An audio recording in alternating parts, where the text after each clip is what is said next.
సరే and also ఈ treatment మన హాస్పిటల్‌లో అందిస్తున్నారు గదా! అండ్ దీని బడ్జెట్ అంటే లైక్ అంటే కామన్ పీపుల్ గూడా అఫోర్డబుల్ చేసేలా ఉంటదా? అంటే ఈ టీనేజర్స్ ఎవరైతే ఉంటారో అంటే యంగ్ పీపుల్ ఎవరైతే ఉంటారో వాళ్ళకి అండ్ మన హాస్పిటల్‌లో ఎలా ఉంటుంది? మన హాస్పిటల్‌లో కేఎస్ఆర్ బ్రాండ్ తప్ప వేరే స్టాప్లర్ వాడము. అయితే ఇండియాలో కంప్లీట్‌గా ఎక్కడ దొరకని ఒక 2 స్టాప్లర్‌లున్నాయి మా దగ్గర. దాన్నే గోల్డ్ గాని, బ్లాక్ స్టాప్లర్ అంటుంటాం. సో, ఈ గోల్డ్, బ్లాక్ స్టాప్లర్ అనేది మనకి సెంటర్‌లో తప్ప ఇంకెక్కడ దొరకదు. అది కొంచెం ప్రీమియం స్టాప్లర్ బట్ అఫోర్డబుల్ ప్రైస్‌లోనే ఉంటుంది. ఇంకోటి ఇంపార్టెంట్ ఏందంటే ఇవన్నీ ఇన్స్యూరెన్స్‌లో కవర్ అయితాయి. మాక్సిమం ఇన్స్యూరెన్స్‌లో కవర్ అయితాయి.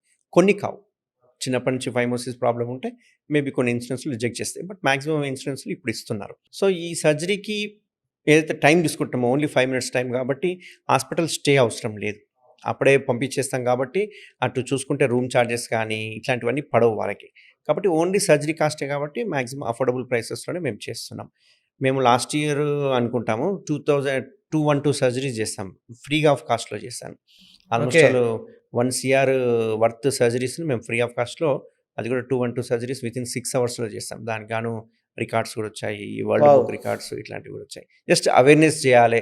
దీని గురించి తెలియాలనే ఉద్దేశ్యంతోటి పూర్ పీపుల్‌ని మేము సెలెక్ట్ చేసుకొని అయితే చూసుకుంటే మన తెలుగు స్టేట్స్‌లో చూసుకుంటే ఒక 50% కూడా లేరు. రిమైనింగ్ 50 అంతా ఒరిస్సా, పశ్చిమ బెంగాల్ అక్కడి నుంచి వచ్చారు బాగా. ఓకే.